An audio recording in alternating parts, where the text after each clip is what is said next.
ज्ञानी आत्मदर्शन दर्शनी समाधान आधी जैसे. संत सम्राट ज्ञानेश्वर माऊलींच्या ज्ञानेश्वरीतल्या 18व्या अध्यायातली 1636 क्रमांकाची ही ओळ. या ओळीवर आपण चिंतन करणार आहोत. सद्गुरू बाळकृष्णानंद स्वामींचा हा 31वा पुण्यतिथी सोहळा आपण साजरा करत आहोत. आणि ह्या पुण्यतिथी सोहळ्यामध्ये हे प्रवचनाचं 30वं पुष्प, प्रवचनाची संधी माझ्या वाट्याला आली आहे. ज्ञान देणारी, सामर्थ्य प्रदान करणारी माऊली सद्गुरू स्वामी आणि माताजी साक्षात माझ्या अंतःकरणात आहेत. त्यांच्याच प्रेरणेने तासभर जे काही बाहेर पडणार आहे हे सर्व त्यांच्या कृपेचं वैभव आहे. गुरु तेथे ज्ञान, ज्ञानी आत्मदर्शन, दर्शनी समाधान आधी जैसे. माणूस जेव्हा जन्माला येतो तेव्हापासून, जन्मापासून मृत्यूपर्यंत ही त्याची वाटचाल आहे. त्याला जीवन असं नाव आहे.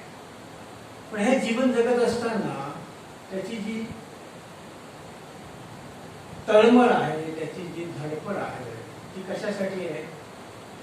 समाधानाच्या प्राप्तीसाठी, आनंदाच्या प्राप्तीसाठी. का आनंद हे जीवाचं स्वरूप आहे. तुमचं मानणं हे स्वरूप आहे. पाण्याचा स्वभाव कसा आहे? पर्वतावर पडलेलं पाणी, डोंगरावर पडलेलं पाणी हळूहळू उताराकडे येतं. नदी नाले करत करत ते समुद्राला जाऊन जातं. का जातं समुद्रापर्यंत? समुद्रापासून त्याचा जन्म आहे. म्हणून पाण्याची स्वाभाविक धाव समुद्राकडे आहे. आपण काळीपट्टी पेटवतो, मेणबत्ती पेटवतो, तिची ज्योत येण्याशी वरती जाते. का जाते? त्या अग्नीचा जन्म सूर्यापासून आहे. आणि म्हणून जिथून ज्याचा जन्म आहे तिथे त्यांनी जाण्याची धावपळ असते, धडपड असते. अगदी त्याप्रमाणे तुमचा आणि माझा जन्म त्या सच्चिदानंद स्वरूपापासून आहे, आनंद स्वरूपापासून आहे. आणि म्हणून प्रत्येक जीवाची जी धाव आहे ती आनंदाच्या प्राप्तीसाठी, समाधानाच्या प्राप्तीसाठी. आणि हे समाधान कसं प्राप्त होईल हे माऊलींनी आपल्या ज्ञानेश्वरीमध्ये शब्दबद्ध केलं. संपूर्ण गीता सांगून झाली. नष्टो मोह स्मृती लब्धा तत्प्रसादात मयाच्युत स्थितोस्मी गत संदेह करिष्ये वचनं तव. ही कबुली दिली. आणि त्यानंतर संजयाने जे भाष्य केलं त्यात शेवटचा जो श्लोक आहे, यत्र योगेश्वर कृष्णो यत्र पार्थो धनुधरा तत्र श्री विजय गोती ध्रुवा श्रुती. ह्यावर भाष्य करताना माऊलींनी सांगितलंय, चंद्र तेथे चंद्रिका, शंभू तेथे अंबिका, संत तेथे विवेका असलेच. ज्या ठिकाणी भगवान महेश आहे त्या ठिकाणी माता जगज्जननी पार्वती आहे. ज्या ठिकाणी चंद्र आहे त्या ठिकाणी चंद्राचं चांदण आहे. आणि ज्या ठिकाणी संत आहे त्या ठिकाणी विवेक आहे. जीवन जगत असताना सार काय, असार काय, योग्य काय, अयोग्य काय, सुख काय, बरोबर काय, हे जाणण्याचं सामर्थ्य जे बुद्धीमध्ये निर्माण होतं त्याला विवेक असं म्हणतात. विचार वेळेवर करणे किंवा करावा यांना विवेक. आणि हा विवेक संतांच्या सानिध्यामध्ये, सद्गुरूंच्या सानिध्यामध्ये आपल्याला प्राप्त होते. आणि म्हणून ज्या समाधानाची आपण धडपड करतो प्राप्तीची, ते समाधान कुठे आहे? तर ज्या ठिकाणी सद्गुरू आहे तेथेच ज्ञान आहे. ज्ञान म्हणजे व्यावहारिक नाही, पुस्तकी नाही, तर ज्ञान आहे आत्मज्ञान. आणि त्या आत्मज्ञानाचा जर आपल्याला काकणभर का अनुभव आला तर ज्ञानी आत्मदर्शन, आणि मग दर्शनी समाधान आदी जैसे. खरं म्हणजे ज्ञानेश्वरी हा इतका अलौकिक ग्रंथ आहे. त्या ज्ञानेश्वरीचं सामर्थ्य काय आहे? प्रचंड सामर्थ्य आहे. त्या ग्रंथात आजपर्यंत कोणाला पार लागलं नाही, लागत नाही, लागू शकला नाही, लागू शकतच नाही, लागणार पण. तुका म्हणे नेणो युक्तीची पोली, आणि म्हणून पायी ठेविली दोई. ज्ञानदेवे रचिले पाया, उभारले देवालया, नामा त्या किंकरी अभंगामध्ये तुका झालासे कळस, ज्यांना आपण जगद्गुरु तुकाराम महाराज म्हणतो, ही संज्ञा दिलेली आहे. तुकाराम महाराजांना गाथेला 5वा वीर म्हणून संज्ञा दिली, ते तुकाराम महाराज म्हणतात नेणो युक्तीची एक पोली. ईश्वराच्या प्राप्तीसाठी, सद्गुरूंच्या प्राप्तीसाठी ज्या काही अनेक युक्त्या आहेत, त्याची खोली एवढी प्रचंड आहे की ती नाही जाणता येत. आणि म्हणून फक्त मी त्या ज्ञानेश्वरींच्या ओव्यांना नतमस्तक होतो. म्हणून मी ठेविली पायी डोळे. ज्ञानेश्वरी सहजासहजी नाही कळत, कारण त्याचं कारण आहे ज्ञानेश्वरी शब्दाचा अर्थ आहे ज्ञान अधिक ईश्वरीय सामर्थ्य. किती ज्ञानेश्वरी, हे ईश्वरीय सामर्थ्य आहे. ईश्वरीय सामर्थ्यातून भिजून चुबंगून आलेलं हे ज्ञान आहे. आणि दुसरं, ज्ञानेश्वरी ही ज्ञाननाथांनी गुरुकृपेनंतर लिहिली. निवृत्तीनाथांनी कृपा केली ज्ञाननाथांवर आणि आज्ञा केल्यानंतर ज्ञानेश्वरी होती. आणि म्हणून ज्ञानेश्वरी जर कळायची असेल तर सद्गुरूंची कृपा अत्यंत आवश्यक आहे.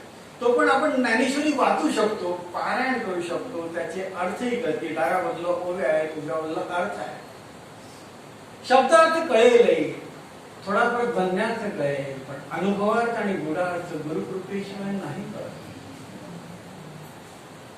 ज्ञानेश्वरी हा एक प्रचंड मोठा धबधबा आहे. हा धबधबा ज्ञानाचा आहे. त्या धबधब्यात उतरून स्नान करण्याचं माझं सामर्थ्य नाही आहे, कारण ते पेलवणारच नाही आहे. आणि म्हणून मी काय केलं, त्या धबधब्याच्या काठावर उभं राहिलो. आणि त्या काठावर उभा राहिल्यानंतर त्या धबधब्याचे काही तुषार माझ्या अंगावर पडले. ते जे ज्ञानाचे तुषार पडले, ते ज्ञानाचे तुषार सद्गुरूंनी दिलेल्या ध्यान साधनेमध्ये, माताजींच्या सहवासात, प्रवचनाच्या सानिध्यामध्ये ते तुषार धाष्ट पुष्ट झाले. आणि त्या तुषारांनीच घेतले आता हे शब्द, ती आहे ही शब्द सुमने. आणि म्हणून जे काही बोललं जाणार आहे ते सर्व त्या सद्गुरूंचं सामर्थ्य. आणि माऊलींनी आपल्या सद्गुरूंच्या सामर्थ्याबद्दल वारंवार ज्ञानेश्वरीमध्ये खूप वर्णन केले. का गई दिटिवा तुमचा भरुषे, तै सकलार्थ सिद्धी मती पिके.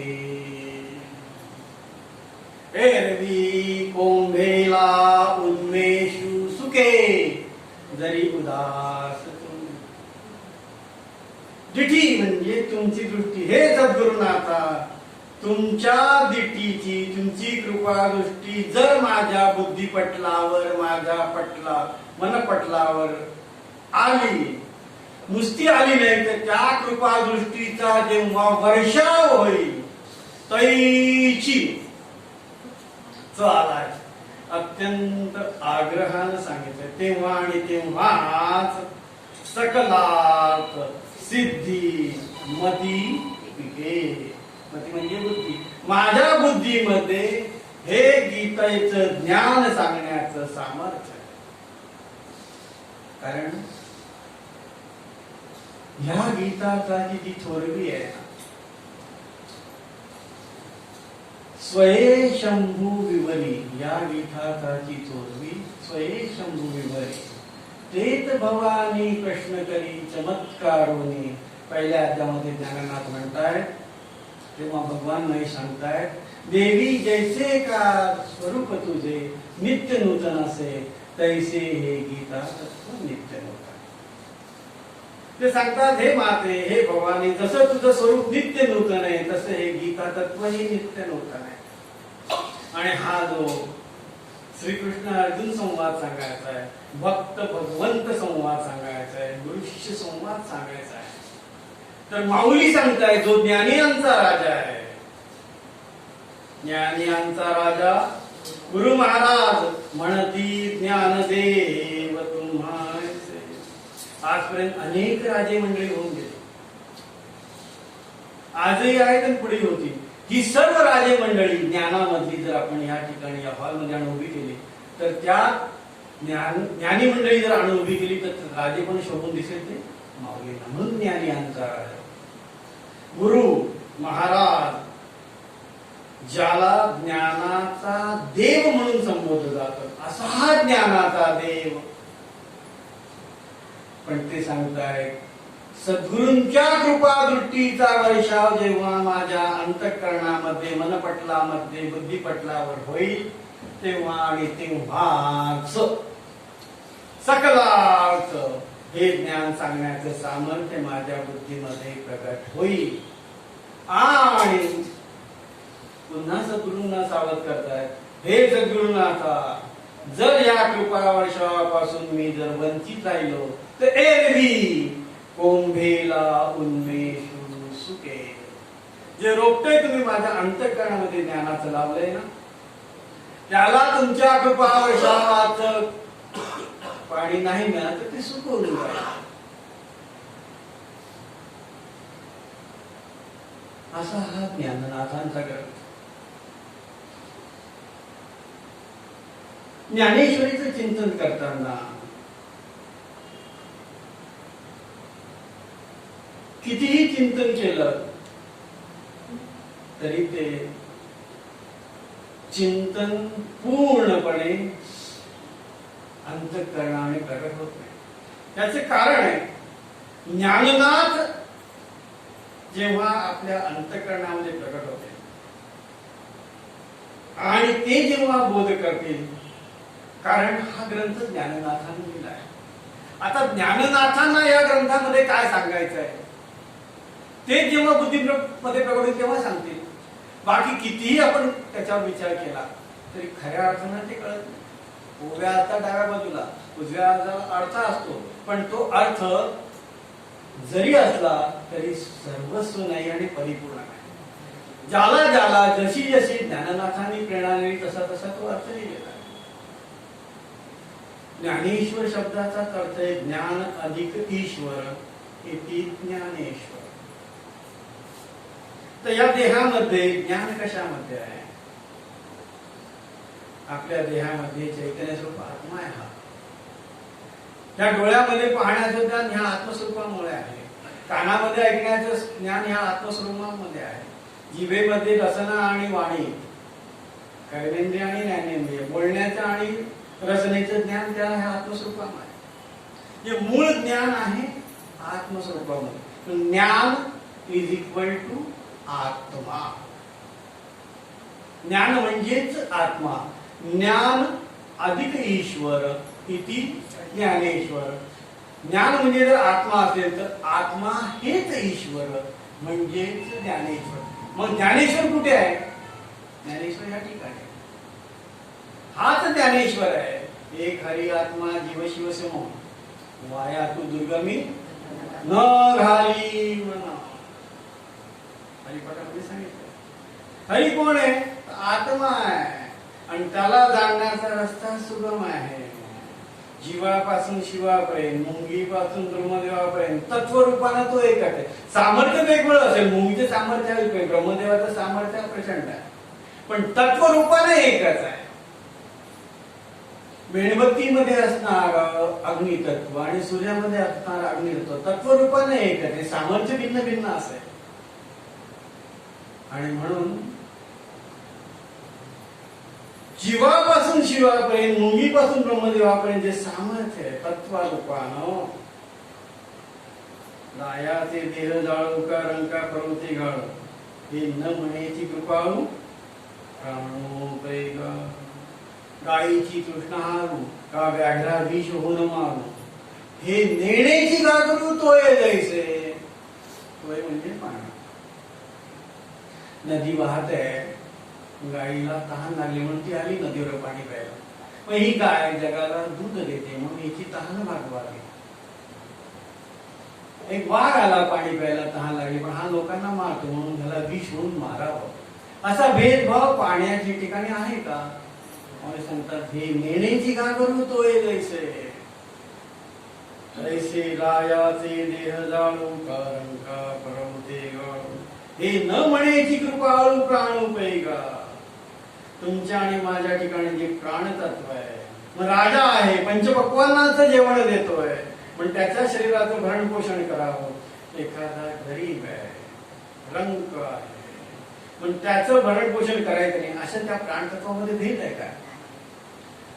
पंचपक्वान जेव भरणाऱ्या राजाचं पण त्याचं भरण पोषण करतो आणि रंकाचंही करतो, चटणी भाकरी खाणाऱ्या खाऊ घालणाऱ्याचे भरण पोषण करतो. आणि म्हणून एक हरी आत्मा जीव शिव समवाया तू दुर्गमी न घाली. आपल्या देहाच्या ठिकाणी जे आत्मस्वरूप आहे तेच सद्गुरूंचं स्वरूप आहे. मज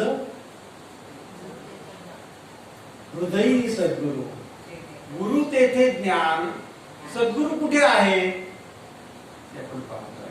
आणि मग त्या ज्ञानाची तर मज हृदयी सद्गुरु हे सूक्ष्म देहाचं हृदय.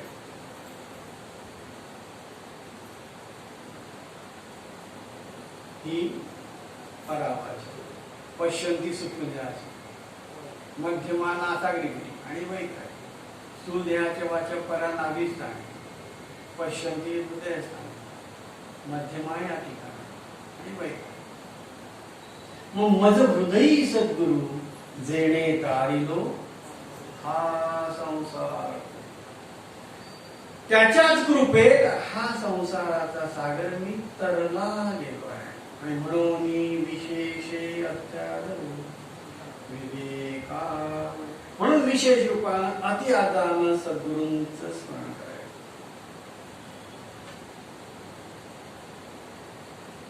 गुरूंच्या ठिकाणी जे ज्ञान आहे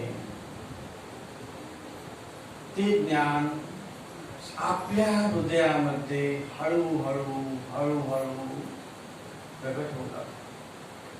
पण त्यासाठी काही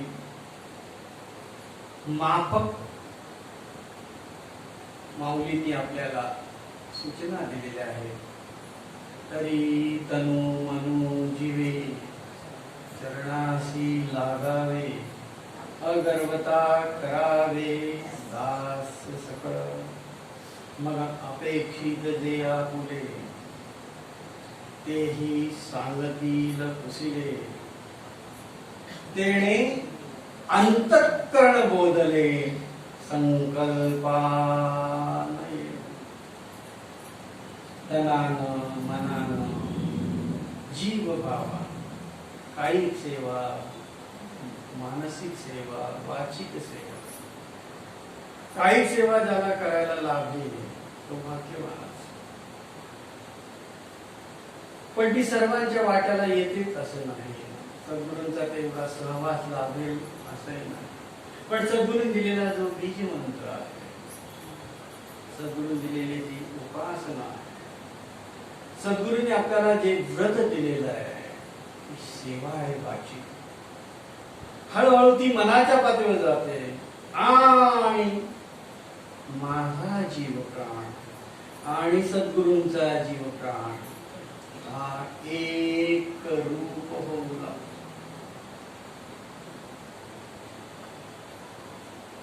आणि जसजसा हा एक रूप होऊ लागतो तस ते ज्ञान पाझरू लागतं.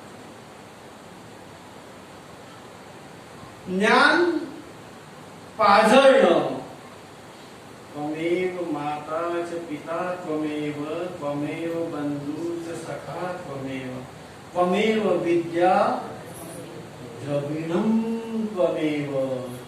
तेव्हा येणारा परिणाम त्वमेव सर्वं मम देव. सद्गुरूंचं वर्णन करताना तू माझी माता आहे, मी तुझा पुत्र आहे. तू माझा पिता आहे, मी तुझा पुत्र आहे. तू माझा मोठा बंधू आहे. पण माता, पिता आणि बंधू याच्यापेक्षा पण सख्यत्वाचं नातं अधिक उंचीवर आहे. त्वमेव माता च पिता त्वमेव, त्वमेव बंधू च सखा त्वमेव. याचं कारण भगवंतांनी त्यांच्या अवतार कार्यामध्ये माऊली आपल्या ज्ञानेश्वरीमध्ये शब्दबद्ध करतात. जे ज्ञान म्हणजे देवकी उदरी वाहिला, 9 मास उदरी वाहिला, यशोदे सायासे सांभाळला, पण शेकी उपयोगा गेला पांडवासी. जे न सांगे ज्ञान माता देवकीसी, जे न सांगे पिता वसुदेवासी, जे न सांगे बंधू बळीभद्रासी, ते गुह्य ज्ञान अर्जुनाला सांगितलं. मातेला सांगितलं नाही, पित्याला सांगितलं नाही, मोठ्या बंधूला सांगितलं, पण अर्जुनाला सांगितलं. कारण अर्जुन हा भगवंताचा काय सखा आहे. आणि सख्य भक्ती ही 8व्या क्रमांकाची भक्ती. श्रवणम, कीर्तनम, वैष्णवस्मरणम, अर्चनम, वंदनम, पादसेवनम, दास्यम, सख्यम, आत्मनिवेदन. दास्य भक्ती 7व्या क्रमांकाची. दास्य भक्तीची देवता हनुमंत आहे, जे आहेत आपल्या मागे. शरण शरण हनुमंता तुझं आलो काय बक्षी त्या वाटा, तुझं गावा काय सुद्धा. सख्य भक्तीची देवता आहे अर्जुन. सख्यत्व अर्जुनानं केलंय, सख्यत्व सुदामानं केलंय. आणि म्हणून ही 8व्या क्रमांकाची भक्ती. ह्या सख्य भक्तीमध्ये काय आहे? जीव आणि शिव दोन्ही एकाच पातळीवर विराजमान होऊ शकतात. गुरूंच्या ठिकाणी असणार ज्ञान, गुरु तेथे ज्ञान हे पातळी.